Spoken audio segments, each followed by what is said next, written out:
다 같이 묵도하심으로 2020년 성탄 예배를 시작하겠습니다.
하나님께 노래하며 그의 이름을 찬양하라.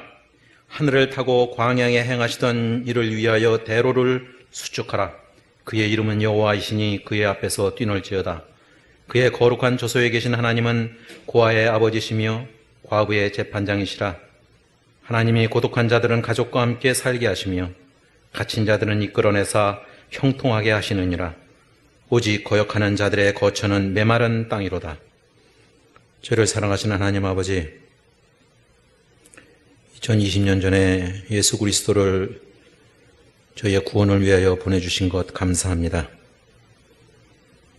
하지만 십자가에 못 박히신 것을 또 저희가 또한 기억하며 저희들이 오늘 성탄을 맞이할 때 하나님의 영광을 찬양하고 또 하나님께서 이루시고자 하는 그 뜻을 잘 되새기는 오늘의 예배가 되도록 하나님 복 내려 주옵소서.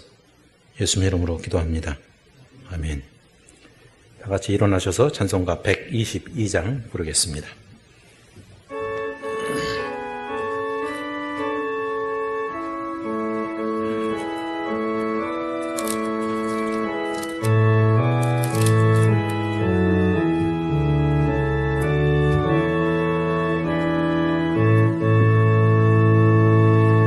참 반가운 성도여 다 이리 와서 베들레헴 성 안에 가봅시다.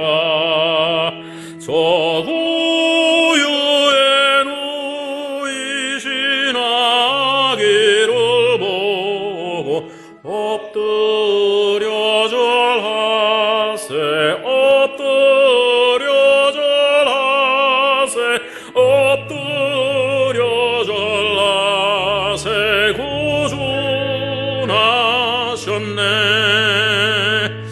저 천사여 찬송을 높이 불러서 이 광활한 천지에 울리어라. 주 하나님 앞에는 영광을 돌려 엎드려 절하세. 엎드려 절하세. 엎드려 절하세. 구준하셨네. 이 세상에 주께서 탄생할 때에 참신과 참사람이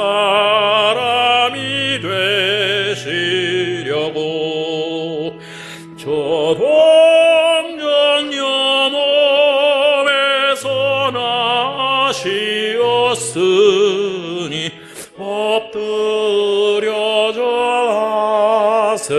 엎드려 절하세. 엎드려 절하세. 구준하셨네.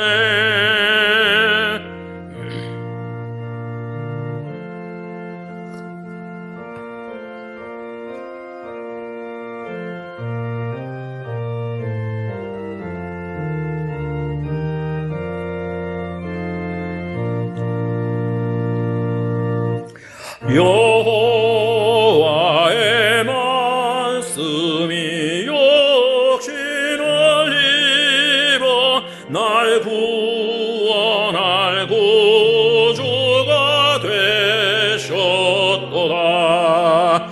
늘 감사한 찬송을 주 앞에 드려 엎드려 절하세 엎드려 절하세 엎드려 절하세 구주나셨네.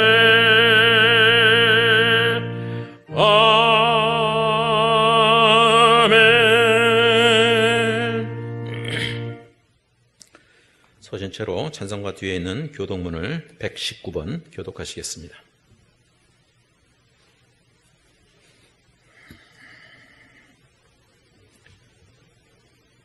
교독문 119번입니다.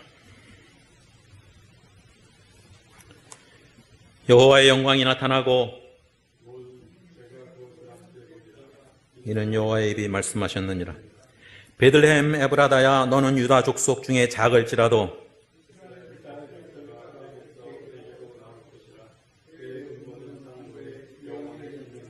이는 한 아기가 우리에게 낳고 한 아들을 우리에게 주신 바 되었는데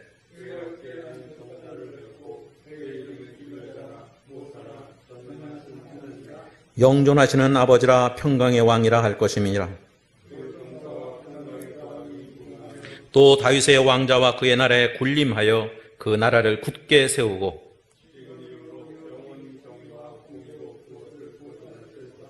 천사가 이르되 무서워하지 말라. 보라, 내가 온 백성에게 미칠 큰 기쁨의 좋은 소식을 너희에게 전하노라.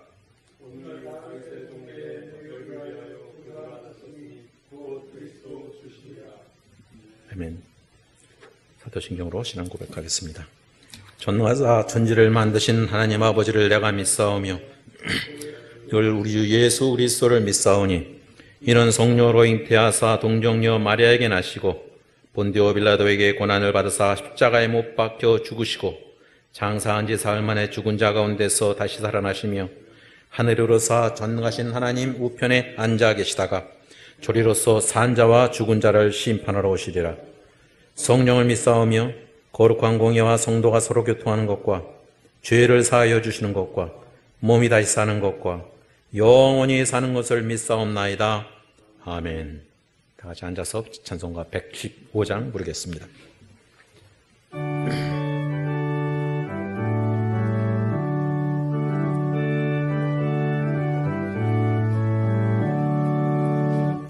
기쁘다 구주 오셨네. 만백성 맞으라.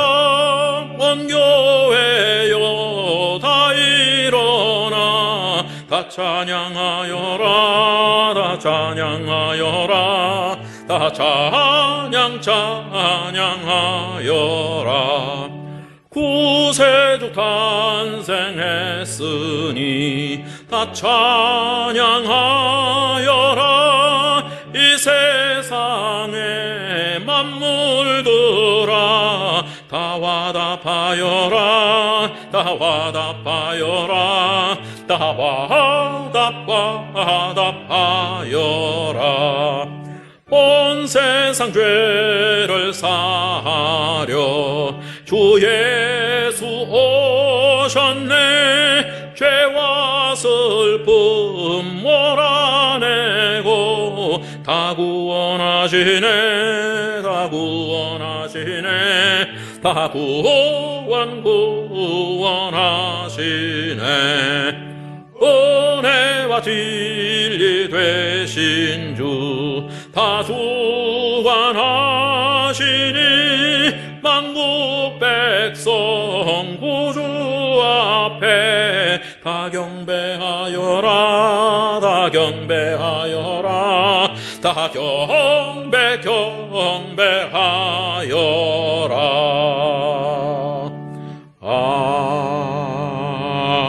아멘.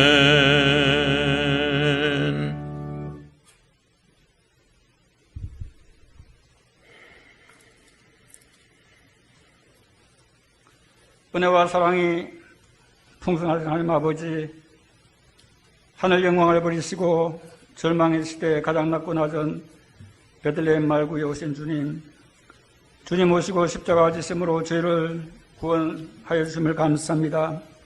하나님 나라 거룩한 백성으로 삼아주신 것을 감사드립니다.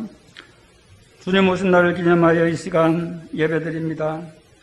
한밤중에 자기 양떼를 지키던 목자들처럼 구원의 큰 기쁨으로 경배하기 원합니다. 우리 예배를 받아 주시옵소서. 하나님 아버지, 온 백성과 성도가 함께 모여 예배드려야 마땅하지만 코로나 바이러스 비대면 예배로 드리게 되어 죄송합니다.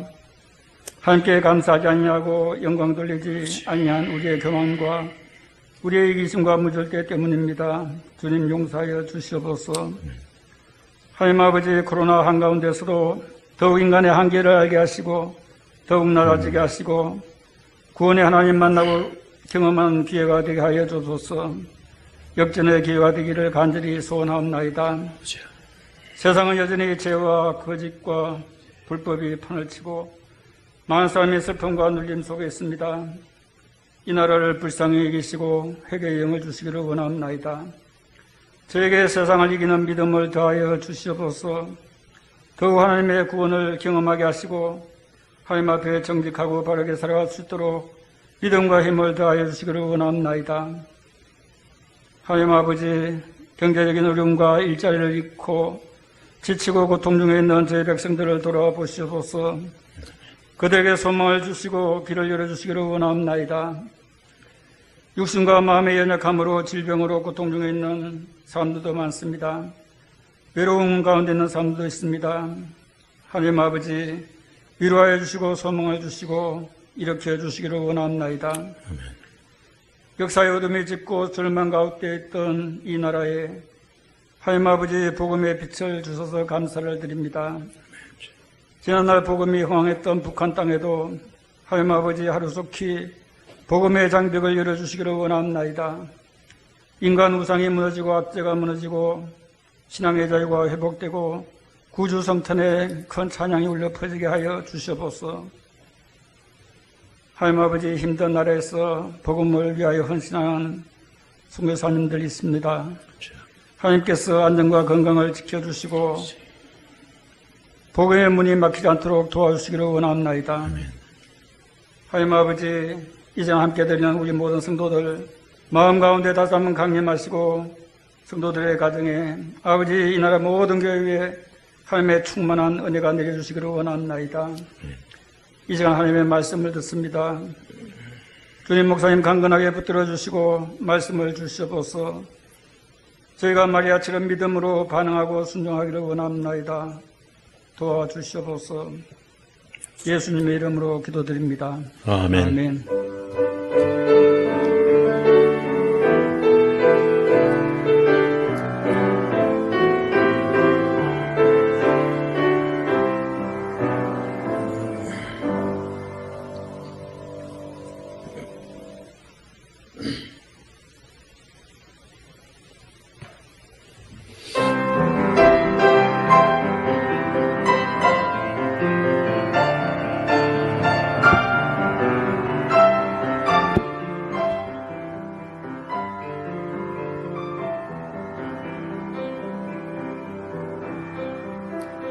거룩한 밤 별빛이 찬란하다. 우리 주 예수님 나신 이 밤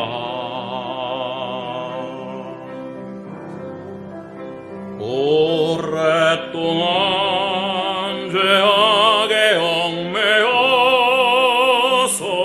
헤매던 우리 위해 오셨네. 온 땅이 주의 나신 기뻐하며 희망의 아침 밝아오도다. 무릎 꿇고 천사와 화답하라.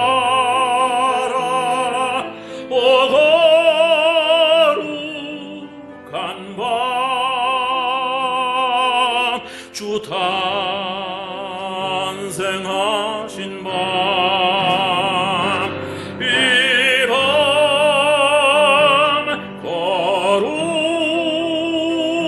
거룩한 밤, 거룩한 밤.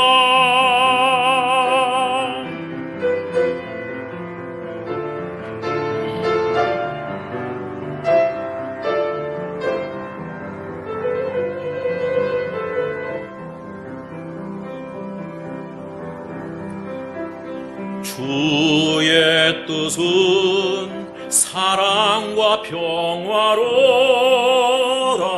우리도 서로를 사랑하세.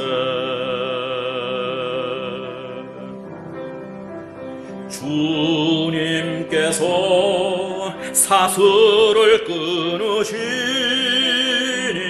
이 땅에 억눌림 사라지리. 기쁨의 찬송 함께 부르면서 주님의 이름 높이기세. 주 예수님 그 이름 영원하리. 다 선포하세. 주의 크신 능력을 이 밤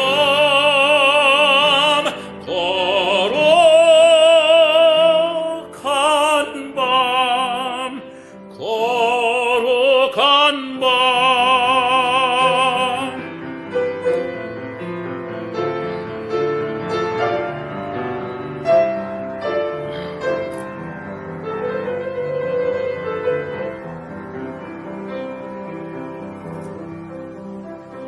O holy night, the stars are brightly shining. It is the night of our dear Savior's birth. Long lay the world in sin and error pining, till he appeared and the soul of Alice was. A thrill of hope, the weary world rejoices, for yonder breaks a new and glorious morn. For on your knees, oh, hear the angel voices on night divine, on night when Christ was born, on night divine, on night divine.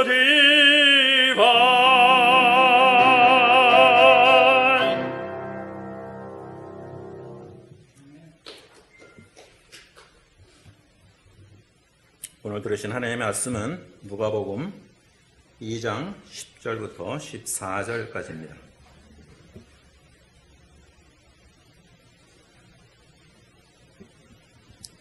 신약성경 누가복음 2장 10절부터 14절까지입니다.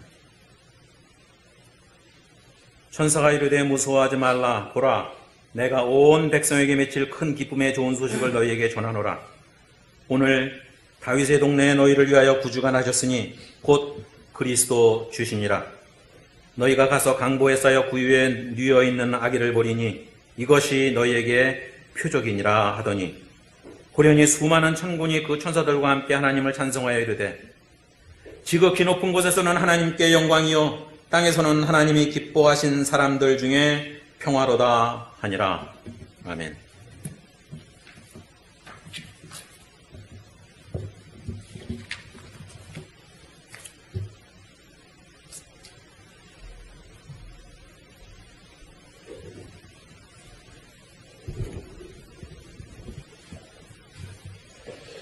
네, 오늘 성탄절 예배를 2020년 성탄절 예배를 드리는데 여러분도 그러시겠지만 제가 교회 다니기 시작한 이후로 어릴 때부터 비대면으로 예배를 성탄절 예배를 드린 게 처음입니다. 전례 없었던 이 시대에 우리가 참 이 제약된 상황 속에서 드린 예배지만 오히려 이러한 제약들이 우리로 더 하나님께 분발하고 더 하나님 앞에 집중하고 또 하나님 앞에 열심히 예배를 드리는 아까 우리 장로님 말씀 기도처럼 역전의 계기가 될 수 있는 그러한 예배와 그러한 이 시대가 되기를 바랍니다. 인류 역사에서 가장 중요한 두 사건을 꼽으라고 하면 2000년 전 예수 그리스도의 탄생과 앞으로 있을 예수 그리스도의 재림입니다.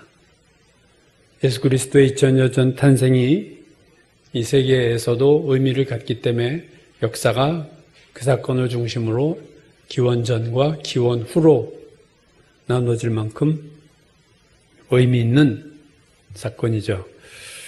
오늘은 2000년 전 그 정말 역사의 분기점이 됐던 아기 예수가 이 땅에 태어난 그날 아기 예수를 만난 사람들 이야기를 좀 하려고 합니다. 메시아의 초림과 재림의 차이는 여러 가지가 있지만 예수님의 처음 이 땅에 오시는 초림은 그 초림을 알고 목격한 사람이 극히 적었다 하는 거죠.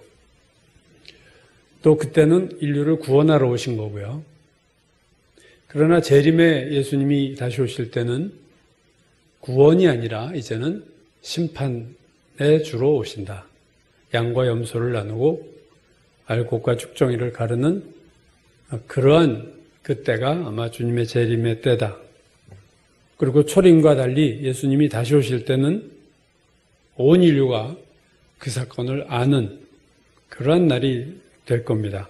요한계시록 1장 7절을 보면 볼지어다 그가 구름을 타고 오시리라. 각 사람의 눈이 그를 보겠고 각 사람의 눈이 그를 보고 그를 찌른 자도 볼 것이고 땅에 있는 모든 족속이 그로 말미암아 애곡하리니 그러하리라. 로마 군인 십자가에 못 박을 때 예수님의 옆구리를 창으로 찔렀던 그도 죽음에서 일어나서 재림의 주님을 볼 것이다 하는 거죠.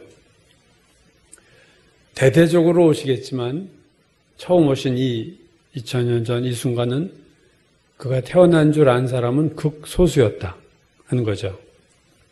누가 아기 예수를 보았는가 할 때 우리가 먼저 생각할 것은 그의 엄마와 아빠, 그의 부모 요셉과 마리아입니다. 가브리엘이 마리아에게 나타나서 은총을 입은 자다. 성령으로 잉태될 거다 하는 그 아기에 대한 메시아에 대한 얘기를 하자 마리아가 주의 계집종이오니 말씀대로 내게 이루어지이다. 놀라운 믿음의 고백을 한 그러니까 처녀 마리아는 큰 믿음의 여인이었습니다. 결국 성령으로 임신하게 되고 그와 결혼을 약속했던 요셉이 이를 알게 되죠. 마태복음 1장을 보면 요셉이 의로운 사람이다 이렇게 부르고 그가 상처를 주지 않기 위해서 조용히 이 결혼을 파기하려고 조용하게 이 일을 처리하려고 할 때 꿈에서 주의 사자가 나타나서 이 아이는 메시아고 성령으로 잉태된 거다 하는 얘기를 하자 꿈에서 깨어난 요셉이 그걸 다 받아들이고 수용하고 믿고 그래서 그 아이를 받아들이기로 이제 또 마리아를 받아들이기로 결정을 하죠. 메시아를 받아들일 만한 부모의 요건은 뭘까? 먼저 아기의 엄마가 그걸 믿어야 되고요. 동의해야 됩니다. 그래서 천사가 나타난 이유죠. 본인이 믿고 아멘으로 받아들이고 쉽게 말하면 서명을 해야 돼요. 사인을 해야 되는 거예요. 또 아기의 아빠가 될 사람은 자기 아내가 자기의 씨가 아닌 아기를 잉태하는 것에 대해서 그도 받아들이고 이 아이를 내 아이로 키우겠다는 결심을 해야 돼요. 오늘 이 부부에게 하나님께서 메시아를 주신 이유는 요셉과 마리아가 그것을 다 받아들일 만한 인물이었다, 믿음의 사람들이었다는 것을 알았겠죠. 그래서 이 요셉과 마리아에게 아기 예수를 보낸 겁니다. 아기의 부모 외에 메시아 탄생을 미리 알았던 사람이 있죠. 바로 대제사장 사가랴와 그의 아내 엘리사벳입니다. 바로 세례 요한의 부모죠. 사가랴가 누가복음 1장에 보면 사가랴가 제사장 임무를 수행하던 중에 천사가 나타나서 사실은 마리아에게보다 더 먼저 나타났어요. 그래서 그들이 기도했던 아기를 줄 거다. 아브라함과 사라처럼 나이가 많은 부부였는데 그동안 아이 달라고 기도했던 것이 응답될 거다 했는데 사가랴가 너무 뜻밖의 사건이고 정말 정신이 없었겠죠. 그래서 믿지 못하니까 말을 못하는 일시적으로 그렇게 천사가 그렇게 해놓고 떠납니다. 임신 6개월쯤 됐을 때 천사가 마리아에게 나타나서 그 얘기를 하자 마리아가 엘리사벳에게 달려가요. 그러니까 엘리사벳은 이미 세례 요한을 뱃속에 둔 지 6달 됐을 때인데 마리아가 엘리사벳에게 나아올 때 엘리사벳이 성령이 충만해서 찬양을 하는데 그 찬양 중에 이런 내용이 나와요. 여자 중에 내가 복이 있으며 내 태중의 아이도 복이 있도다. 내 주의 어머니가 내게 나오니. 내 주의 어머니가 내게 나오니. 그 마리아 보고 하는 말이에요. 벌써 안 거죠. 내 주의 어머니다. 주님이 태어나실 것이다. 그 뱃속에 지금 주님이 태어나실 것이다 하는 것을 안 거예요. 내 주의 어머니가 내게 나오니 이 어찌된 일인가. 이제 10개월이 돼서 세례요한을 이제 드디어 낳죠. 엘리사벳이. 그때 사가랴, 남편의 사가랴 입이 풀리면서 엘리사벳 아내처럼 성령 충만해서 이런 노래를 합니다. 찬송하리로다 이스라엘의 하나님이여 그 백성을 돌보사 속량하시며 우리를 위하여 구원의 뿔을 그 종 다윗의 집에 일으키셨으니 우리를 위하여 구원의 뿔을 그 종 다윗의 집에 일으키셨다. 이게 메시아에 대한 예언이죠. 그거 벌써 안 거예요. 이 아이여, 자기 아이 보고 세례요한 보고 하는 거죠. 이 아이여 내가 지극히 높은 이의 선지자라 이끌음을 받고 주 앞에 앞서가서 그 길을 준비하리라. 주님 메시아보다 네가 앞서갈 거다. 메시아가 좀 이따 태어날 거다. 결국 요셉과 마리아 그리고 사가랴와 엘리사벳은 아기 예수가 탄생하기 전에 이미 다 그 탄생을 알았던 인물들입니다. 믿음의 사람이요, 의로운 사람이요, 성령 충만한 사람들이었습니다. 자, 탄생 직전에 알았다면 이번엔 탄생 직후에 알았던 사람들, 우리가 너무나도 잘 아는 동방에서 온 박사들과 목자들입니다. 그래 너무나도 잘 아는 이 두 그룹이죠. 아기 예수가 태어난 것을 가장 먼저 본 사람은 아마도 목자일 겁니다. 오늘 누가복음 2장 본문에 보면 목자들이 밤에 들에서 양떼를 지키고 있을 때 천사가 나타나 그들에게 말합니다. 오늘 다윗의 동네에 너희를 위하여 구주가 나셨으니 곧 그리스도 주시니라. 너희가 가서 강보에 쌓여 구유에 누워있는 아기를 보리라. 이 목자들은 온 인류 가운데 메시아의 탄생을 제일 처음 본 이 축복을 받은 사람들입니다. 가장 큰 축복이죠. 메시아의 탄생 그 순간 그 어린 아기의 태어난 그날 아기 예수를 받던 사람들입니다. 이들이 어떻게 이렇게 큰 축복을 받았을까? 그 이유는 그들이 밤에 깨어 있었기 때문이에요. 그들이 밤에 깨어 있었다는 것은 스스로 원한 일이 아니라 그들의 하는 일이 양을 치는 일이고 특별히 밤에 양을 쳤기 때문에 잘 수가 없는 거죠. 낮에 양을 치는 자와 밤에 양을 치는 목자가 있을 거예요. 낮에 양을 치는 자는 좀 힘이 있는 자고 밤에 양을 치는 이들은 대개 힘이 없거나 파트타임이거나 초짜거나 요즘으로는 이제 쫄병 같은 그런 사람들이 밤에 양을 치겠죠. 왜냐하면 24시간 한 사람이 양을 칠 수는 없으니까. 제가 대학부 시절 제가 다니던 교회 지도교수가 전에도 한번 말씀드렸죠. 감신대 교수인 민영진 교수님인데 그분이 히브리 대학에서 박사학위를 하셨어요. 그래서 그 히브리 대학은 이 가운이나 뭐 이렇게 졸업식에 보면 교수님들이 다 멋있는 거 뭐 이렇게 두르고 올라가는데 쫙 앉아 있는데 히브리 대학은 그런 게 없대요, 아예. 그래서 이 민 교수님 매일 양복 입고 그냥 올라가면 남들이 저 사람 박사학위 없나? 뭐 이런 오해도 받았다는 말을 하셨어요. 근데 그분이 그런 말을 했습니다. 자기가 히브리 대학에서 유학하던 시절에 지금도 밤에 양을 치는 목자들이 있는데 그게 대대로 조상대대로 치는데요. 그 양을. 근데 그들이 이스라엘 사람들이 아니라 아랍 사람들이라는 거예요. 그러면서 그분이 확실하진 않지만 예수님 당시도 아랍 사람이 아니었을까 하는 얘기를 그때 했던 기억이 납니다. 어쨌든 이 밤이라는 사람들은 힘이 없거나 소외 계층이거나 되게 신참들입니다. 군대에서도 밤에 보초 쓰는 건 다 신참들이에요. 고참들은 낮에 씁니다. 어차피 그때는 깨어있을 때니까. 자기들은 낮에 보초 쓰다가 자기가 잘 때 순서대로 짜면 자기도 일어나야 되기 귀찮으니까 쫄병들을 다 밤에 돌리고 자기들은 푹 자는 거죠.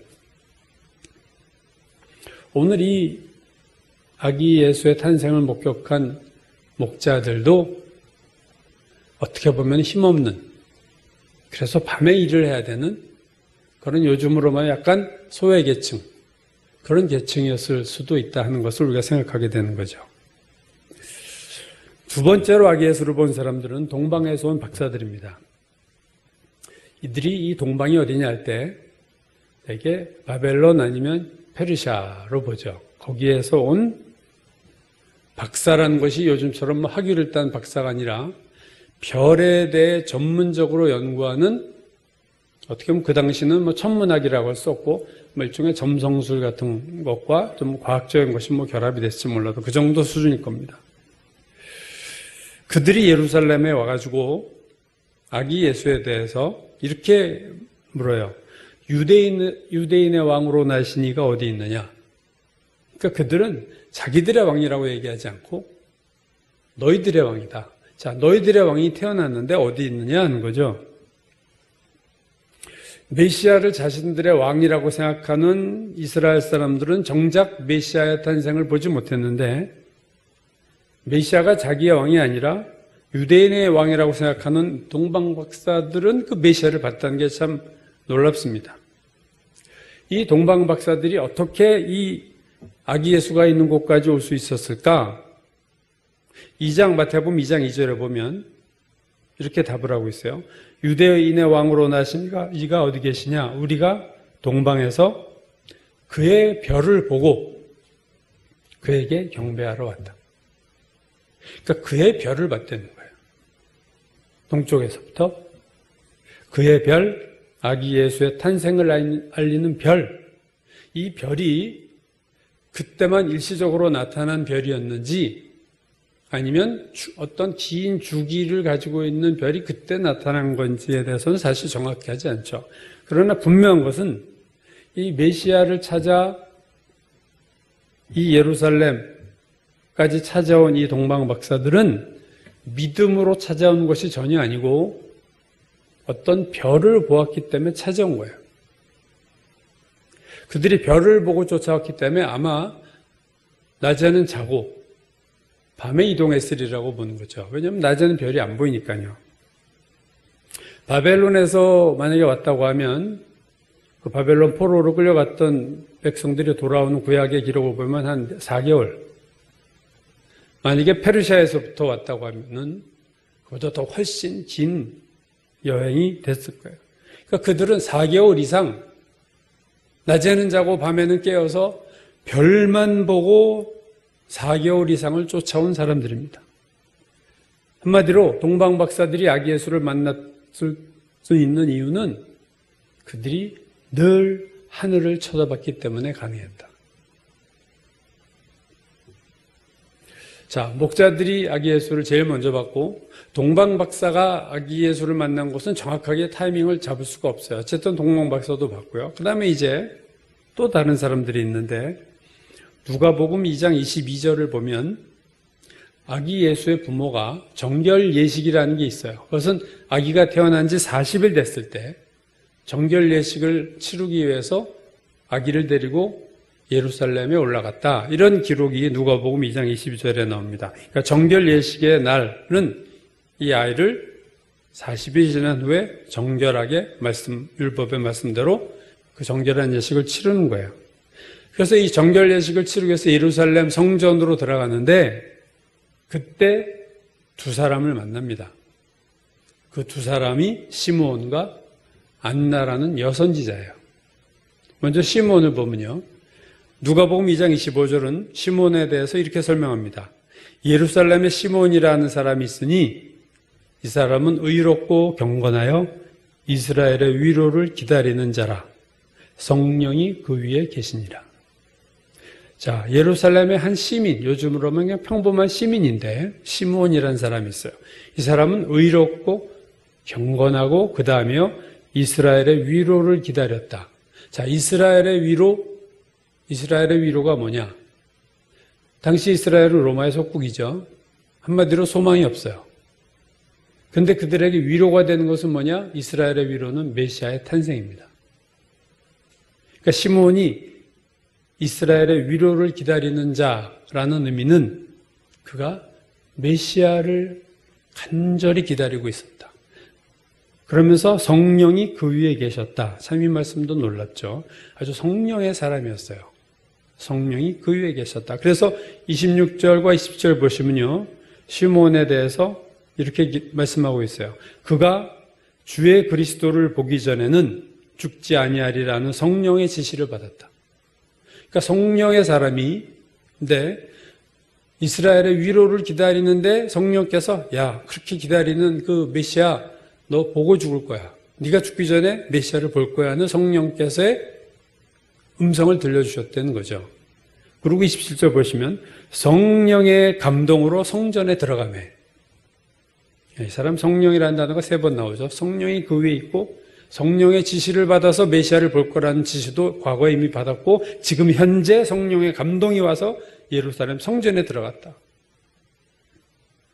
그리고 그 들어가는 그 순간 성령의 감동으로 예루살렘 성전에 들어가는 순간 아기 예수가 정결 예식을 치르러 부모에게 안겨서 들어오던 때였습니다. 성령이 만나게 해주는 거죠. 그래서 시므온이 드디어 성령의 음성처럼 그 메시아를 이스라엘의 위로를 기다리던 그가 드디어 그를 만나고 아기를 안고 찬송을 하죠. 누가복음 2장 29절 주제여 이제는 말씀하신 대로 종을 평안히 놓아주시는도다. 감사합니다. 이제는 제가 한이 없습니다. 이제는 메시아를 봤으니 저는 이제 죽어도 좋습니다. 여한이 없습니다. 마지막으로 아기 예수를 만난 사람은요, 안나라고 하는 여선지자입니다. 결혼 후 7년이 됐을 때 남편을 잃고 과부가 돼서 84세인데 이 당시 성전에 거주하면서 기도와 금식으로 지내던 사람이에요. 그래서 누가복음 2장 37, 38절은요. 이 사람이 성전을 떠나지 아니하고 주야로 금식하며 기도함으로 섬기더니 마침 이때에 아기 예수가 들어올 때에 나와서 하나님께 감사하고 예루살렘의 속량을 바라는 모든 사람에게 그에 대해서 말하니라. 성전을 떠나지 않고 늘 말씀과 기도와 금식으로 하루하루를 살았던 84세 여선지자 과부 안나도 아기 예수를 만납니다. 아기 예수가 태어나기 전에 아기 예수를 만난 사람은 부모를 포함해서 4명이었고 아기 예수가 태어난 이후에 만난 사람들은 2그룹, 목자들과 공방박사들 그리고 2사람, 시므온과 안나. 이들의 배경은 참 제각각이에요. 이방인도 있고 동방박사처럼 목자들처럼 소외된 사람도 있고, 시므온처럼 평범한 예루살렘 시민도 있었고, 사가랴처럼 제사장, 또 예수님의 아버지 요셉 목수, 마리아 시골 촌부지런이 처녀. 배경이 다 달라요. 어떻게 보면 무작위로 하나님이 이 사람들을 뽑은 것 같지만 아기 예수를 처음 만나게 해줄 사람으로서 그 리스트에 초청된 이 사람을 하나님 무작위로 뽑은 것 같지만 사실은 그렇지가 않습니다. 마리아에게 천사가 은총을 입은 자요. 그랬지만 이게 은혜예요. 아기 예수를 만난 건 정말 은혜죠. 뭐 내가 노력한다고 되는 일은 아니지만 그렇다고 하나님이 은혜를 주시지만 도둑질하고 술 마시고 있는 자를 아기 예수 만나게 하지는 않으시는 거예요. 즉 이들이 하나님의 은혜였지만 이들이 뭔가 사는 삶에 있어서 보통 사람과 다른 그 무엇이 있었다는 것을 또 부인할 수 없었습니다. 처녀 마리아는 큰 믿음의 처녀였어요. 여자였어요. 이스라엘의 위로를 기다리며 늘 성령과 함께 동행하며 살았던 시므온. 60여 년을 성전에 살면서 기도와 금식의 삶을 살았던 안나. 다 믿음의 사람, 성령의 사람, 기도의 사람들이었습니다. 이 중에서 사실 가장 놀라운 것은 바벨론이나 페르시아에 살았던 것으로 여겨지는 이방인인 동방의 박사들이 아기 예수를 만난 사건이에요. 자, 이 사람들의 얘기를 조금 더 하면요. 자, 이들이 예루살렘에 찾아와서 묻죠. 아마 동방 박사들은 다 알 줄 알고 물은 것 같아요. 유대인들의 왕으로 오신 이가 어디 있느냐? 우리가 동방에서 그 별을 보고 그에게 경배하러 왔다. 그러자 마태복음 2장 보면요. 난리가 났다 그랬어요. 헤롯 왕과 온 예루살렘이 듣고 소동했다.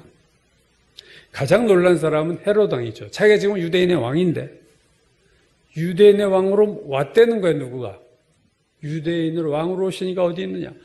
그냥 청천벽력 같은 얼마나 놀랬겠어요. 이 헤롯 왕은요. 유대인이 아니라 에돔인입니다. 그래서 정통성의 문제가 좀 늘 있었어요. 너 유대인 아니잖아. 그래서 늘 그 컴플렉스나 그런 불안함. 그래서 그는 자기의 자리를 유지하려고 헤롯 성전을 진 거예요. 유대인들에게 환심을 사려고. 원래 제2성전은 사실은 바벨론 포로 끌려와서 돌아온 다음에 지은 되게 초라한 건데 아주 증축을 엄청나게 한 거죠. 그래서 유대인의 마음을 살려고. 유대인들이 싫어하니까 자기를. 미워하니까. 또 로마인에게 아부해서 가이사랴 빌립보 이런 그 황제의 이름을 담은 도시를 만들고 많은 곡물 같은 걸 보내고 정말로 뇌물을 주고 그리고 지금 왕의 자리를 유지하고 있는데 유대인의 왕으로 오신 이가 어디 계시냐? 난리가 났죠. 가슴이 철렁했을 거예요. 그래서 이 놀란 헤롯 왕은 대제사장과 서기관들을 불러 모읍니다. 그리고 묻죠. 야, 메시아가 어디서 나냐? 어디서 태어나? 이렇게 물었더니 대제사장과 서기관들이 대답을 이렇게 했어요. 유대 베들레헴입니다. 정답이죠. 그리고 그렇게 보는 이유에 대해서 이렇게 말합니다. 이는 선지자로 이렇게 기록된 바 마태복음 2장 5절 이해합니다. 또 유대 땅 베들레헴아 너는 유대 고을 중에서 가장 작지 아니하도다. 내게서 한 다스리는 자가 나와서 내 백성 이스라엘의 목자가 되리라 하였음이니이다. 참으로 아이러니컬한 것은 성경에 이토록 정통해서 메시아가 탄생할 장소를 정확하게 알았던 대제사장과 서기관들은 정작 메시아가 그들이 알았던 베들레헴에서 태어나리라고 알았던 메시아가 베들레헴에 태어날 때는 전혀 알지 못했다는 거예요. 반면 베들레헴에서 메시아가 탄생할 거라는 사실을 전혀 몰랐던 이방인 동방 박사들은 오히려 베들레헴에서 태어난 아기 예수를 만났다는 거죠. 참 이런 아이러니가 있나요? 어떻게 성경에 해박하고 정확하게 메시아 탄생 장소를 알았던 대제사장과 성경 박사들, 서기관들은 몰랐고 동쪽에 사는 낯선 이방인들은 그 메시아를 만났을까? 이걸 어떻게 해석해야 되느냐는 거죠. 그럼 동방 박사가 예루살렘에서 아기 예수를 찾을 때 이렇게 말했어요. 유대인의 왕으로 나신 이가 어디 계시냐? 그 다음에 우리가 동방에서 그의 별을 보고 그 다음에 그에게 경배하러 왔노라. 그들이 온 목적이 뭐라고요? 경배하러 왔다. 예배하러 왔어요. 그들이 적어도 4개월 이상을 정말로 엄청난 고생을 하면서 그 험한 여행을 한 이유가 학문적인 이유가 아니라는 거예요. 별을 연구하는 전문가로서 몇 달 전에 이상한 별을 본 거예요. 하늘의 징조를 본 거예요. 그 별을 보고 유대 땅까지 이렇게 왔는데 그 고생을 하고 온 목적이 뭐냐? 그 왕에게 경배하러 왔다. 여러분, 그들은 빈손으로 오지 않았죠? 황금과 유향과 모략을 가지고 그 먼 길을 왔어요. 반면 대제사장, 예루살렘에 거주하던 대제사장과 서기관들 어떠 있는가? 여러분, 베들레헴은 예루살렘에서 한 몇 킬로밖에 안 돼요. 바로 남쪽에 있는 아주 가까운 데입니다. 얼마든지 그냥 금방 갈 수 있는 장소예요. 근데 그들은 지식적으로는 메시아가 베들레헴에서 탄생할 것은 알았지만 찾을 생각도 하지 않았고 관심도 없었고 만나고 싶은 마음도 없었고 자기들의 지위를 누리고 살기 바빴던 거예요. 여러분, 성경 지식이 아무리 많아도 오늘 본문을 통해 할 수 있는 거는요, 성령의 인도하심 받지 못하면요 다 죽은 지식이에요. 아무 쓸모없는 지식이 됩니다. 성경 지식이라 할지라도 자기도 죽고 남을 죽여요. 그 지식으로 남을 비판하고 남을 정죄하고 교만해지고 남을 판단하고. 우리가 날마다 하나님의 말씀을 읽어야 되지만 여러분, 살아계신 성령의 조명을 받아야 됩니다. 우리가 큐티할 때 조심해야 될 게 그거예요. 이거 그냥 지식으로 읽으면 큐티할수록 머리만 커지는 거예요. 다 알아요, 머리로는. 오늘 이들도 베들레헴에서 나죠. 그거야 뭐 다 성경에 기록된 겁니다. 근데 지금 태어났는데 몰라. 말씀과 성령의 조명이 결합돼야 됩니다. 이 말씀과 성령이 절대로 분리될 수 없어요. 에베소서 6장에서 바울이 영적 전쟁을 위한 전신갑주 얘기할 때 공격용 무기 칼을 얘기할 때 그렇게 얘기했어요. 성령의 검 곧 하나님의 말씀이다. 즉 말씀과 성령은 같은 거예요. 이걸 사람들이 나누어서 어떤 사람들은 그냥 성경 말씀하는데 기도도 안 하고 성령의 역사를 인정하지 않아요. 어떤 사람은 막 성령 얘기만 하고 늘 뭐 은사 얘기만 하는데 성경에 대해서 무지해요. 성경 별로 보지 않아요. 이게 지금 나눠져 있어요, 사실은. 그런 게 아닙니다. 이게 같이 가야 되는 거예요. 말씀과 기도로 거룩해지느니라 바울이 디모데전서에서 말했어요. 말씀과 기도 같이 가야 돼요. 함께 가야 돼요. 성령, 말씀 이게 같이 가야 되는 거죠. 대제사장과 서기관들은 성경 지식만 있었어요. 여러분, 성경 지식이 있다는 것과 하나님을 경배하는 것은 별개의 문제일 수 있어요. 오늘 동방 박사는 경배하러 온 거예요. 우리가 동방에서 그의 별을 보고 그에게 경배하러 왔다. 예물을 가지고 왔다. 빈손으로 오지 않았다. 우리가 잘 아는 찬송가 123장 저들밖에 한밤중에, 이 찬송의 영어 찬송은 버전이 3가지가 있는데요. 가장 오래된 버전과 또 하나의 버전은 이게 6절까지 있습니다. 우리말 찬송은 지금 4절까지 나오죠. 우리말 찬송에서 2절 가사죠. 저 동방의 별 하나가 이상한 빛을 비춰 이 땅 위에 큰 영광이 나타날 징조 보였네. 징조, 이상한 빛이 비췄고 큰 영광이 나타날 징조가 보였다. 동방 박사들이 하늘의 징조를 본 거예요. 이 오리지널 버전의 3절을 보면요, 우리말 찬송에는 없는 건데요, 이렇게 가사가 됩니다. 그 동일한 별의 빛에 의해 3명의 박사들은 멀리서부터 왔네. 그들은 왕을 찾아서 만나러 왔네. 인텐트란 단어 썼어요. 의도.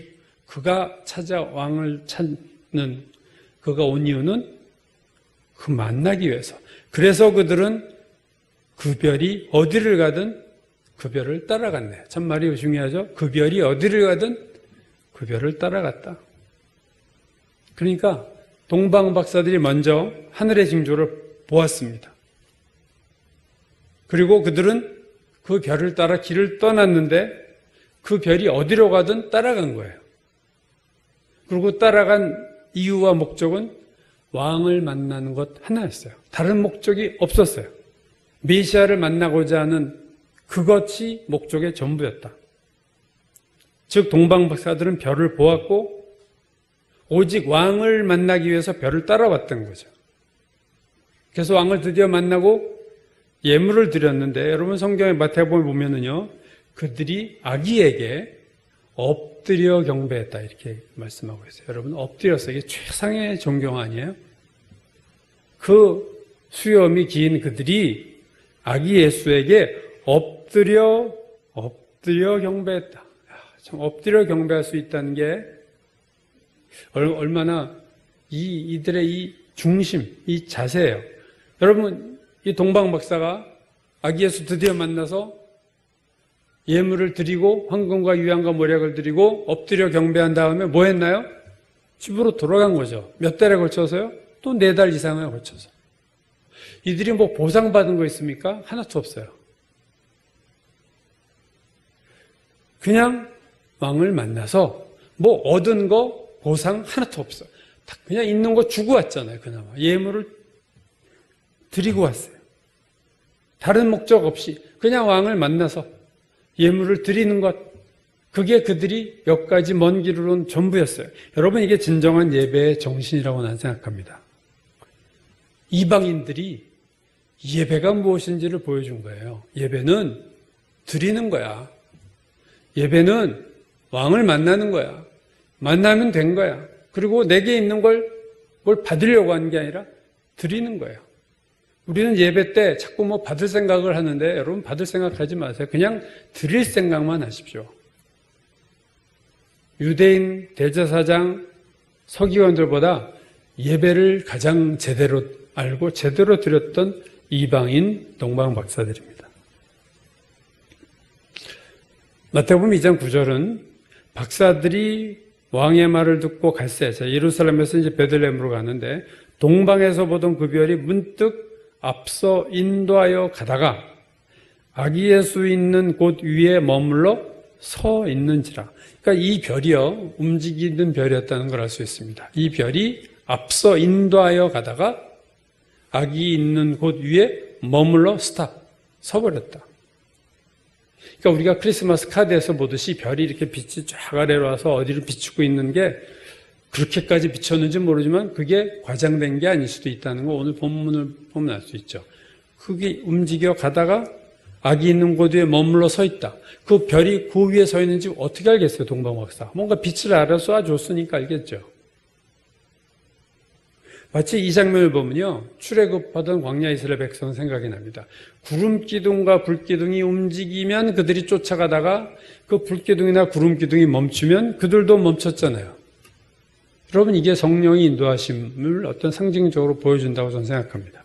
인도하는 거예요, 그들을. 그 별은 하루 이틀 인도한 게 아니고 동방에서부터 바벨론이나 페르시아에서부터 베들레헴까지 날마다 매일매일 인도했던 거예요. 이게 참 놀라운 거죠. 그들에게 이것처럼 경외감을 가진 일이 없었으리라 생각합니다. 동방박사들이 얼마나 이 경외감을, 별이 움직이고 우리를 인도하고 있어. 그 앞에 뭔가 왕이 있는데 이 대단한 왕이구나. 벌써 마음의 준비가 4달 동안에 다 된 거예요. 예배할 준비가 다 된 거예요. 그래서 그 아기를 보자마자 납작 엎드려서 경배하고 예물을 드리고 훌훌 털고 간 거예요. 이제 된 거예요. 더 바라는 거 없어요. 나 메시아 만났고 예배했고 엎드려 예배 경배했고 내가 있는 거 드리고 싶은 거 다 드렸어. 끝. 바라는 거 없고 이제는 기쁜 마음으로 돌아갔다. 이게 얼마나 귀한 발걸음입니까? 메시아가 이 땅에 처음 오실 때 아기 예수를 만난 오늘 성경에 나타난 동방박사들과 목자들의 공통점은요, 그때가 밤이었다는 것이고,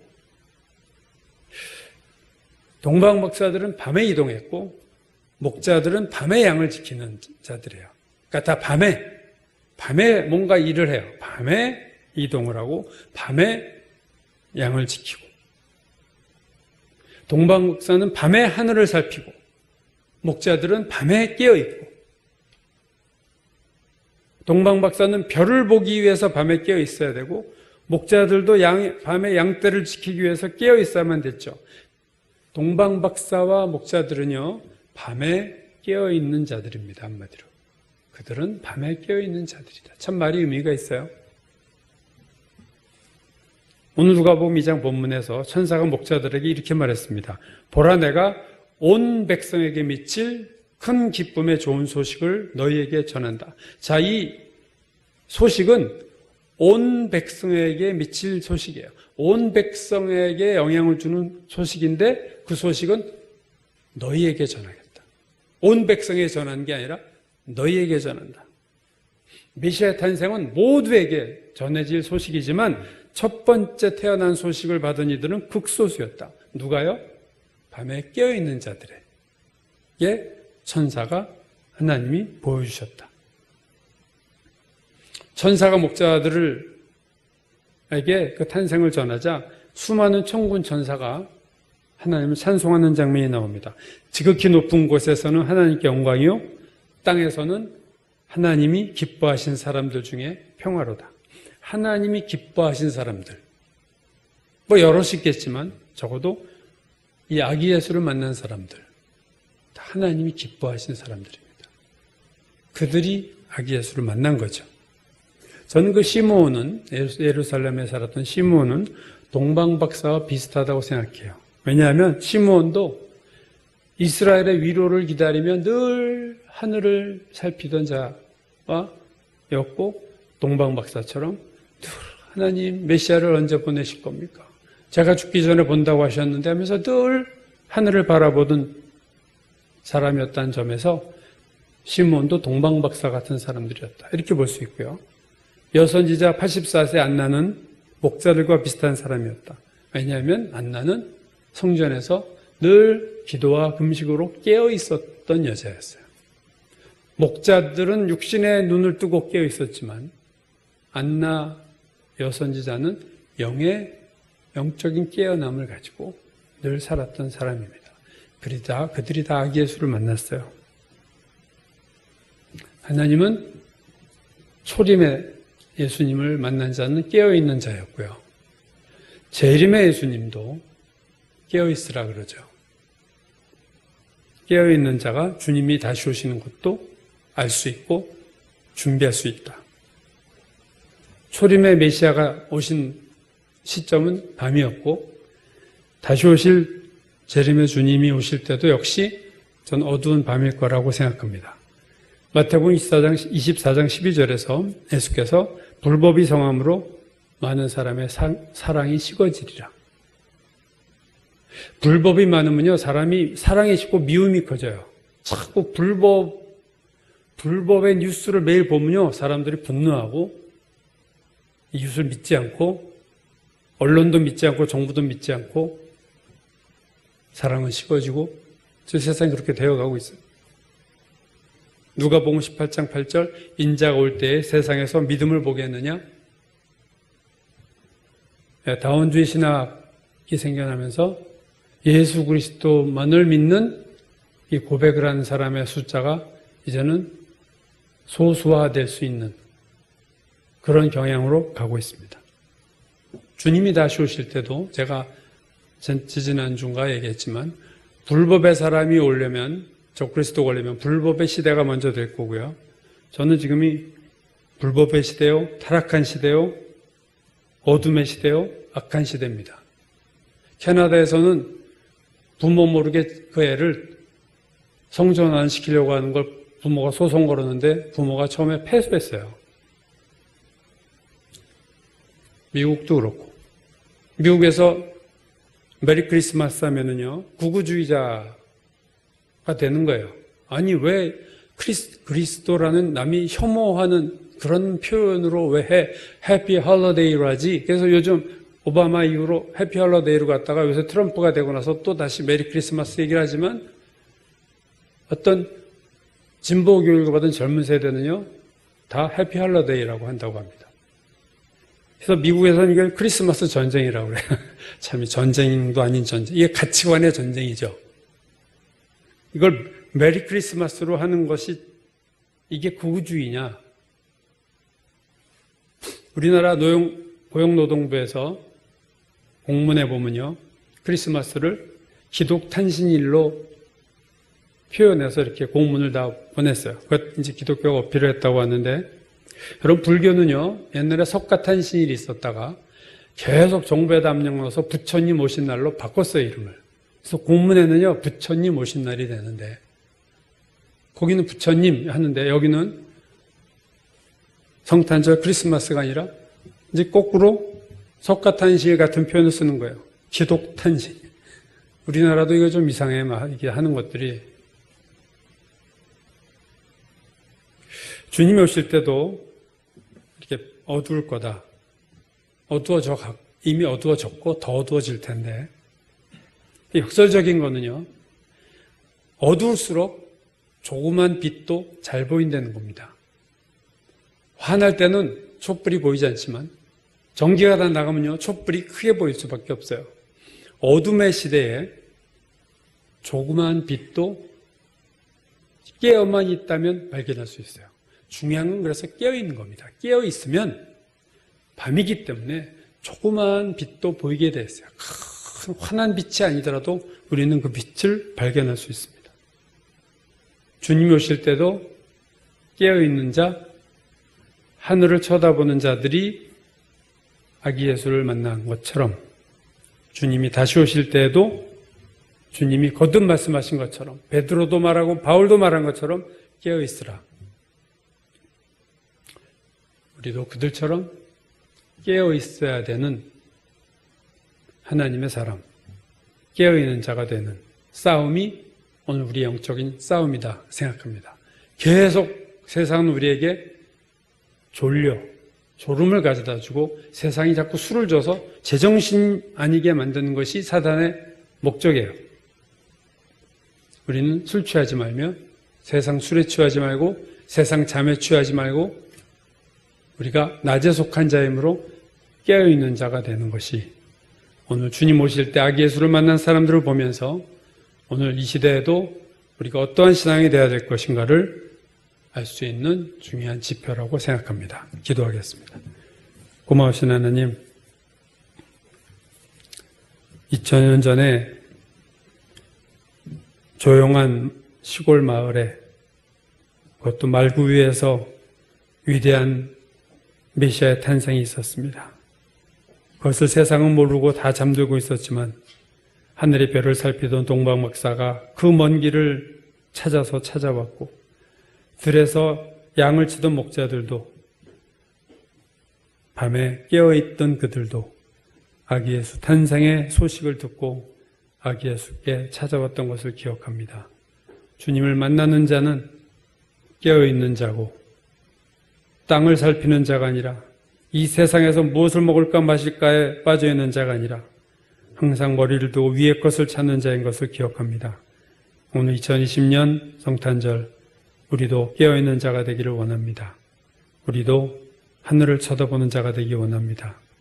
그래서 주님 다시 오실 때 자다가 주님 만나지 아니하고 깨어있는 상태로 주님을 만나는 복된 자들 되게 축복하여 주옵소서. 예수님 이름 받들어 기도드렸습니다. 아멘.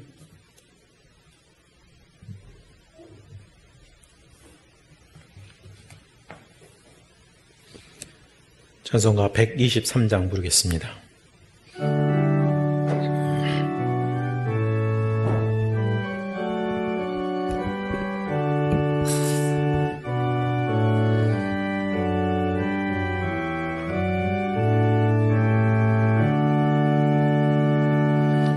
저들밖에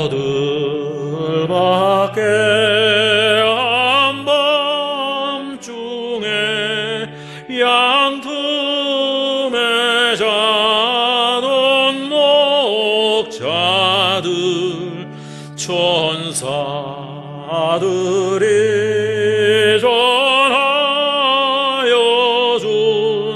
주 나신 소식 들었네.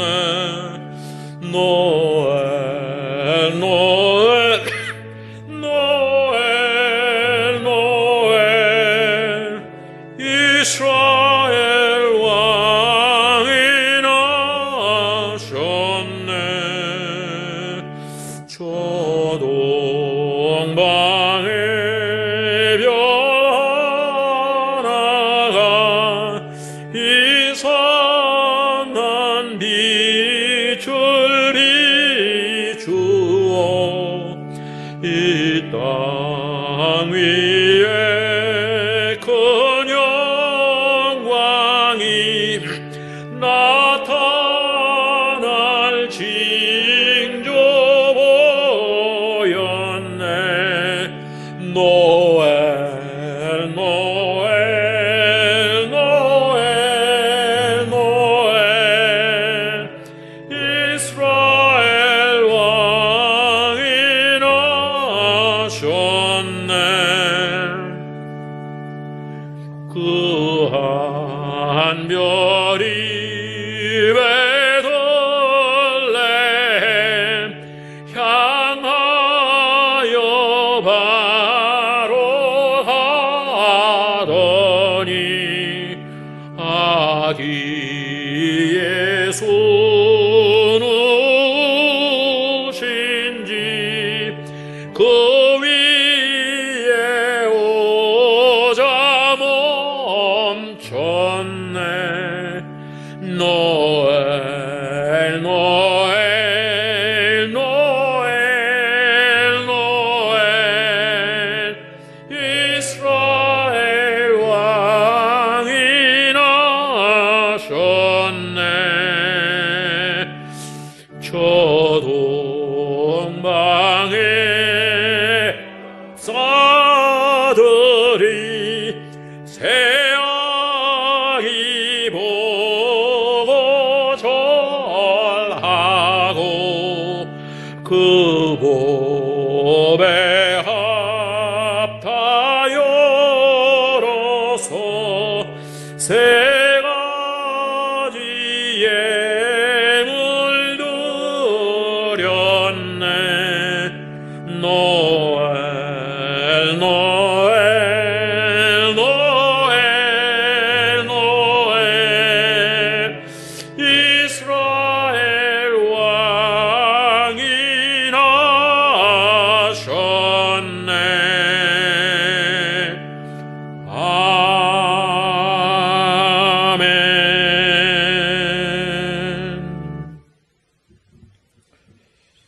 기도하겠습니다. 하나님 아버지,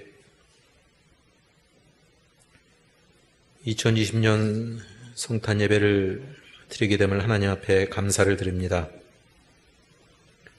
주 예수 그리스도의 탄생을 함께 기뻐하며 또한 주 예수 그리스도가 이 땅에 오신 것을 저희를 통해서 그 복음이 전파될 수 있도록 저희를 사용하여 주시옵소서. 또한 이 시간 하나님께 성탄의 기쁨을 맞이해서 드리는 예물이 이 동방박사의 예물이 되도록 주님 도와주시고, 저희 자신들보다는 어렵고 굶주리고 헐벗고 도움이 필요한 자들을 늘 생각하며 그들을 헤아리는 저희가 될 수 있도록 주님 붙들어 주시옵소서. 예수님 이름으로 기도합니다. 아멘.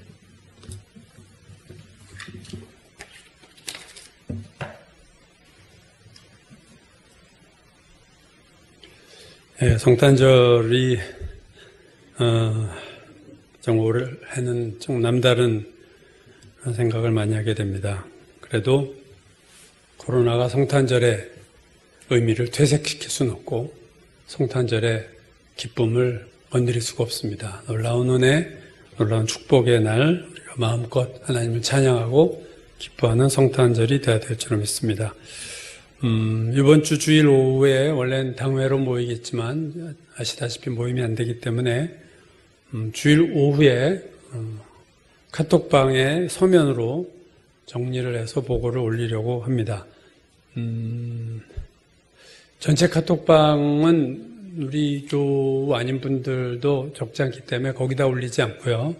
제가 8개 그 소그룹 카톡치기 분들 카톡방에 올려서 카톡치기님들이 각자 구성원들에게 보고하는, 좀 복잡하지만 그렇게 해야 될 것 같아요. 그렇게 해서 하지만 우리가 얼마 나가 이걸 뭐 모든 분들한테 오픈하고 얘기할 문제는 아닌 것 같기 때문에 그런 방식을 통해서 올해는 당회를 그렇게 하겠습니다.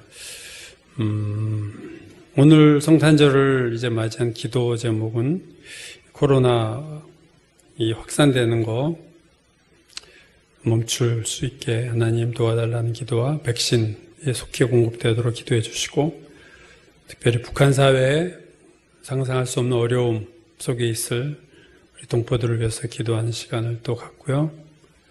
한국교회와 목회자들이 하나님 앞에 하나님이 그런 은혜를 주셔서 진정한 회개와 부흥의 역사가 한국교회에 나타날 수 있도록 기도해 주시고, 경제적 어려움 가운데 특별히 더 있는 자영업자나 소년소녀 가장이나 독거노인이나 노숙자분들 위해서 기도해 주시고, 질병 가운데 있는 분들, 임해동에 사는 믿지 않는 분들의 구원을 위해서, 또 우리 교회가 깨어있고 하나님 기뻐하시는 교회가 될 수 있도록,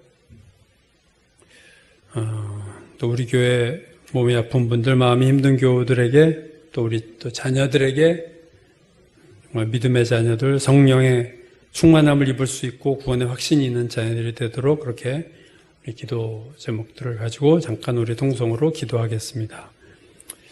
아버지 하나님, 은혜를 내리시고 도우셔서 주여, 하나님 이 확산이 1000명이 넘고 있습니다. 하나님 아버지, 모임이 아버지 축소되고 장사가 되지 않고 하나님 어려운 가운데 있는 이 상황을 도와주시고 백신이 어서 속히 이 나라에도 공급될 수 있도록 주님 도와주옵소서. 북한에 있는 더 힘든 엄청난 고난과 두려움과 고통 가운데 있을 우리의 동포들을 기억하며 그들을 하나님 도와주시기를 간절히 기도합니다. 교회가 일어나고 교회가 정신을 차리고 하나님의 종들이 하나님 앞에 무릎을 꿇고 아버지 기도함으로 교회가 살아난 역사 한국에 허락해 주시기를 기도합니다. 하나님, 경제로 어려운 많은 이웃들이 있습니다. 그 하나님 그들을 기억하시고 하나님 도와주시기를 기도합니다. 질병 가운데 있는 이들을 도와주시고 아버지, 임해동에 있는 믿지 않는 분들 하나님 너무 많은데 그들이 하나님을 만날 수 있는 기회를 얻을 수 있도록 아버지 도와주시옵소서. 우리 교회가 하나님 영적으로 새로워지고 하나님 정말로 능력이 있고 충만한 교회 되게 도와주시기를 원합니다.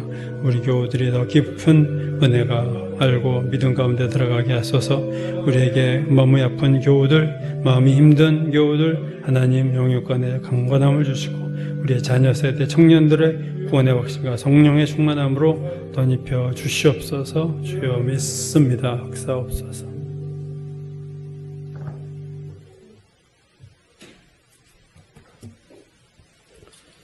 같이 일어나셔서 찬송가 125장 부르시고 축도함으로 예배를 마치겠습니다.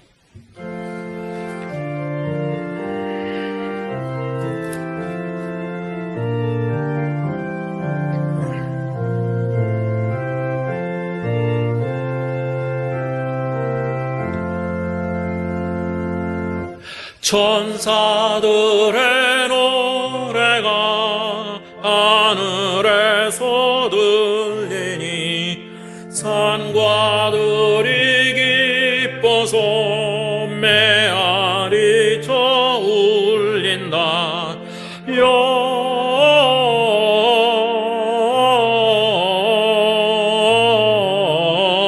영광을 높이 계신 주께 영광을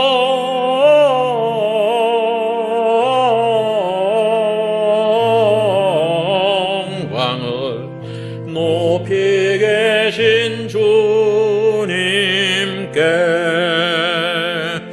한밤중에 목자들 양떼들을 지킬 때 아름다운 노래가 청하게 들린다.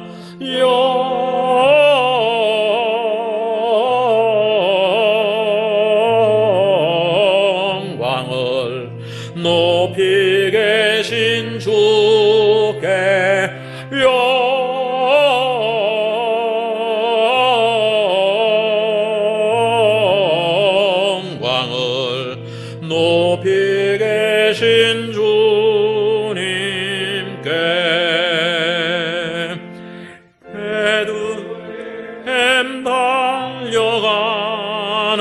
탄생하신 아기 예수께 꿇어 경배합시다. 탄생하신 아기께 영광을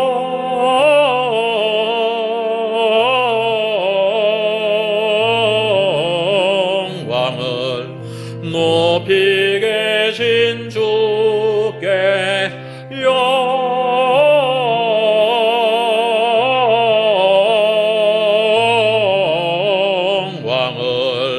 높이 계신 주님께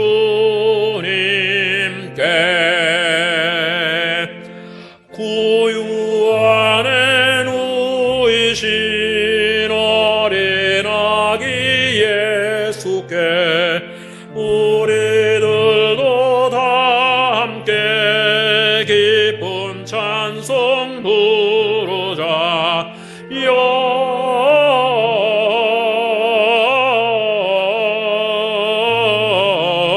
영광을 높이 계신 주께 영광을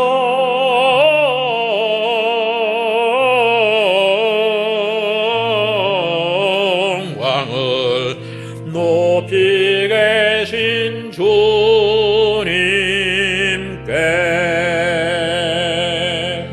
아멘.